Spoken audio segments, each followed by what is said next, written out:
যে এই মুভিটা দেখবে না ভাই, সে জীবনে বহুত বড় বস্তু মিস করে দিতে পারে। অসাধারণ মুভি ভাই, খুব এনজয় করছি ভাই মুভিটা দেখে ভাই। 2 ঘন্টার মুভি ভাই, কখন শেষ হয়ে গেছে আমি নিজেই বলতে পারবো না ভাই। তো বন্ধুরা, একটা মালয়ালম মুভি আছে, মুভিটার নাম হলো পেনাম পারাট্টাম। তো মুভিটা দেখে কমপ্লিট করছি আমি। তো মুভিটি কেমন হচ্ছে সেটা আলোচনা করবো তোমাদের সাথে। তার আগে বলে দিই, তোমরা যদি মুভিটি দেখতে চাও নেটফ্লিক্সে যা দেখতে পারো, সেখানে হিন্দি ডাবিং এ অ্যাভেলেবেল আছে। এই মুভিটি দেখার জন্য তোমাদেরকে কমসে কম 2 ঘন্টা সময় দিতে লাগবে। এটা একটা কমেডি ফ্যান্টাসি ফিল্ম।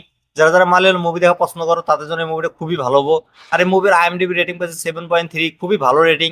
তো এই মুভির কাহিনীর কথা যদি বলি, মুভিতে একটা কুত্তাকে দেখানো হয়েছে। কুত্তাটা একদিন তার মালকিনকে কামড়ায়, কামড়ানোর পরে কুত্তাটা বাড়ি থেকে ভাগে যায়। ভাগে ডাইরেক্ট থানাতে যায়, থানাতে যায় সেখানে একটা দারোগাকে কামড়ায়। কামড়ানোর পরে কুত্তাটা সেখান থেকেও ভাগে যায়। তারপর জানাজানি হয়ে যায় সবার ভিতরে যে অমুকের কুত্তার রেবিস হয়েছে বলে। তারপর গ্রামের আধা মানুষ সেই কুত্তাটা মারার জন্য খুঁজে বেড়ায়।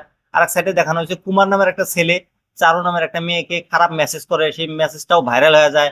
তারপর গ্রামের মানুষ কুমারের বাড়িতে যায়, হামলা করে। তারপর গ্রামের ভিতরে কি হয় না হয় সেটা যদি দেখতে চাও আর জানতে চাও, তাহলে তোমাদেরকে এই মুভিটা দেখতে লাগবো নেটফ্লিক্সে যায়। তো এই মুভিটা আমার কাছে কেমন লাগছে যদি বলি, এই মুভিটা আমি এক লাইনে বলে দিতে পারি ভাই, টপ ক্লাস মুভি ভাই। যে এই মুভিটা দেখবে না ভাই, সে জীবনে বহুত বড় বস্তু মিস করে দিতে পারে। অসাধারণ মুভি ভাই, খুব এনজয় করছি ভাই মুভিটা দেখে ভাই। 2 ঘন্টার মুভি ভাই, কখন শেষ হয়ে গেছে আমি নিজেই বলতে পারবো না ভাই। এত সুন্দর একটা মুভি দেখলাম ভাই। গ্রামের কাহিনী যে এত সুন্দরভাবে দেখাতে পারে ভাই মালয়ালম ইন্ডাস্ট্রি, ভাই মানতে লাগবো ভাই। এর আগে অনেক ভালো ভালো মুভি দিছে মালয়ালম ইন্ডাস্ট্রি, তাদের মুভির কাহিনী অন্য লেভেলের হয় ভাই।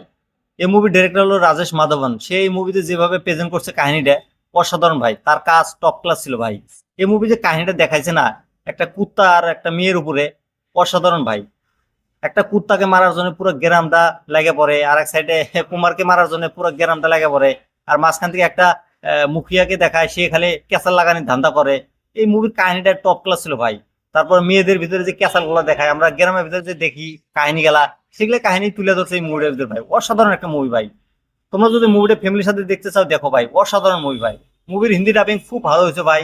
এই মুভিটা তোমরা ফ্যামিলির সাথে দেখে এনজয় করতে পারবে ভাই, আমি 100% গ্যারান্টি দিয়ে বলতে পারি ভাই। অসাধারণ একটা মুভি ভাই। মুভির সিনেমাটোগ্রাফি খুবই ভালো, ডাইরেকশন খুবই ভালো, মুভির কমেডি গুলো খুবই ভালো হয়েছে। আর এই মুভির ভিজুয়াল গুলো খুবই সুন্দর। গ্রামের যে সিনারি গুলো দেখানো হয়েছে, লাস্টে যে পাহাড় গুলো দেখানো হয়েছে, কুত্তা রাখ দিয়ে যে কথা করার চেষ্টা করছে, সেগুলো কিন্তু খুবই ভালো হয়েছে। আর মুভির ডাইরেকশন টপ ক্লাস ছিল ভাই। আর মুভির ব্যাকগ্রাউন্ড মিউজিক টপ ক্লাস ছিল ভাই। বাকি যতগুলো কাস্ট ছিল ভাই, তাদের অ্যাক্টিং টপ ক্লাস হয়েছে ভাই। মেন করে ভাই কুমার আর হলো কুত্তাটা আর চারু, এই তিনটা ক্যারেক্টারের ভিতরে যেভাবে কাহিনীটা দেখাচ্ছে না ভাই, মানতে লাগবো ভাই, অসাধারণ ভাই। তোমরা তো মুভিটা দেখছো, আমাকে কমেন্ট করে জানিয়ে দাও মুভিটা তোমাদের কাছে কেমন লাগছে। আর যারা যারা দেখো নাই তারা যারা দেখো, দেখে নিয়ে আমাকে কমেন্ট করে জানিয়ে দাও মুভিটা তোমাদের কাছে কেমন লাগছে। আর আমার রিভিউটা কেমন লাগছে সেটাও তোমরা কমেন্ট করে জানিয়ে দাও। আর এরকম রিভিউ দেখার জন্য আমার এই চ্যানেলটা সাবস্ক্রাইব করে দিও।